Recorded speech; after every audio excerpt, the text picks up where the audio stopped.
From video game nostalgia to the illusion of choice, we're seeing a wide range of themes from Filipino artists this October. We're speaking now, live in the studio, Carlo Tanseco and Fiasco about the respective solo exhibits here on The Final Word. Carlo, thank you so much for joining us on The Final Word, and congratulations on your sold-out exhibits. Thank you, sir, for having us. Wow, here. Two different styles, Carlo, but beloved by many, many art collectors. Why did you decide to shift to this video game nostalgia from your Jose Rizal and from your fairy tale artworks? Carlo. Well, I'm one for nostalgia, and it's art. My art really speaks of who my icons were, my experiences while I was growing up. This was a very important part in my life. I was in high school, I think, and video games saved me. Parang it was Pac-Man most especially.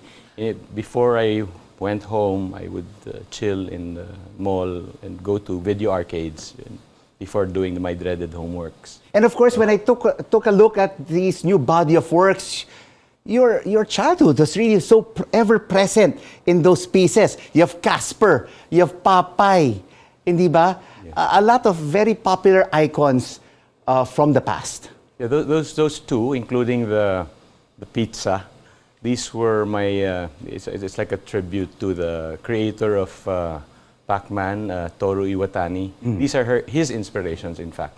Popeye was his inspiration for the power pellets, and when Pac-Man ate the power pellets, he became invincible. He got it from the idea of Popeye eating spinach. And the Casper influence was an inspiration for the ghosts. That's why the title of your exhibit is Waka Waka. What about you, Fiasco? Your art is a confluence, hindi ba? Marami to. May urban art, may pop culture, may folk arts, may comic graphics, toys, and tattoo culture. Anong inspiration mo in this latest body of works? It's always been like, it's the same process with doing a graffiti piece, but it's using a different image. So it's always there, like yung mga comic backgrounds, like yung mga my idols for doing comics, like Mobius from a French illustrator, or and my process of doing graffiti is the same of doing my canvas pieces. But the process when you're doing graffiti art, is really huge walls. Huge. And now it is confined within a 5x4 or a 40x30 canvas. How do you transmit the process from a wall to a canvas? Yeah, that's the beauty of the challenge of the different platforms that I'm doing. So every platforms there's a different approach, and the beauty of doing canvas is you can do a really detailed artwork. You can take your time. It's a totally different from doing graffiti that you have to consider a lot of things like the weather, the people around you, the environment. So this is the challenge that I want, because if I'm challenged with doing some works, that's what I'm doing. I'm excited to do. So Carlo, tell us, you're an architectural graduate. You have a reputation as a talented product, furniture, and commercial designer. I mean, how did you make that crossover into the visual arts? Well, I guess it's just a different medium. Yeah, I've always been creative, doing these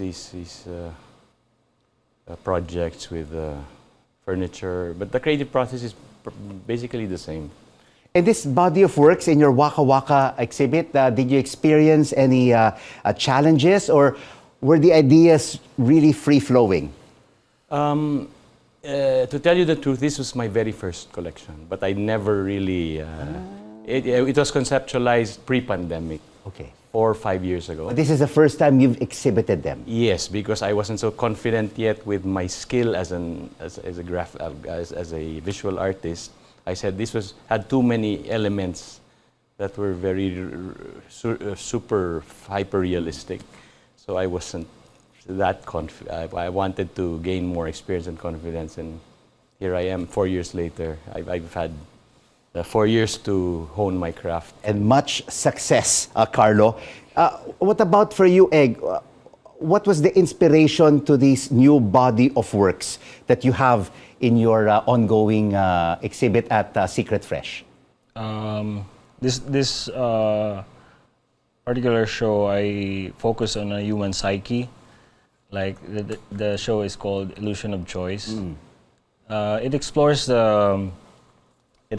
the idea that in our aspects of life, we often think that we have a choice, but if we realize these choices are like influenced by external factors. At saka ang lalim ng mga titles. Ziegler's Cripple, Cognitive Distortion, Mental Gambeto.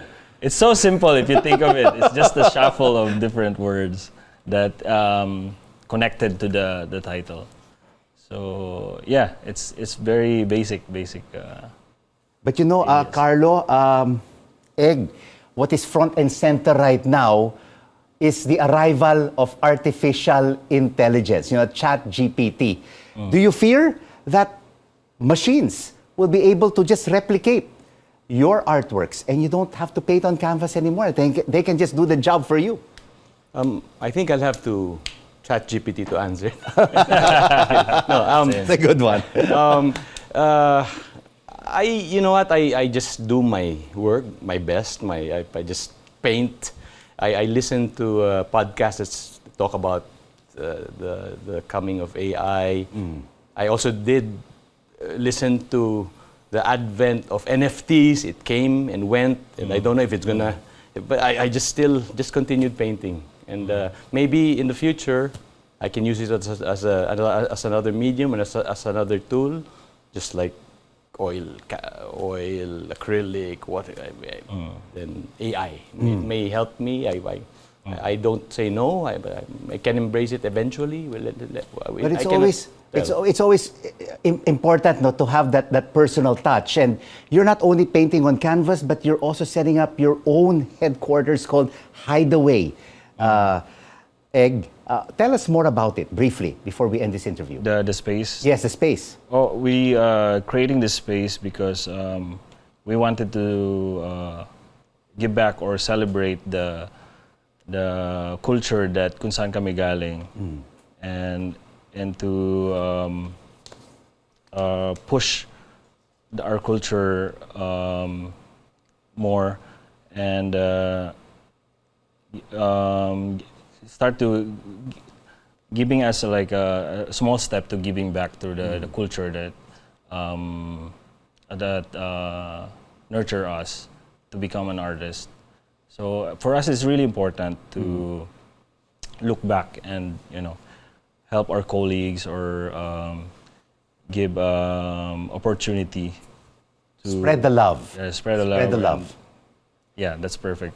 And I would like to congratulate you both on your very successful solo exhibitions. Egg Fiasco at Secret Fresh and Carlo Tanseco at J Studio. Thank you. Thank you, gentlemen. Thank you for having us, sir. Thank you.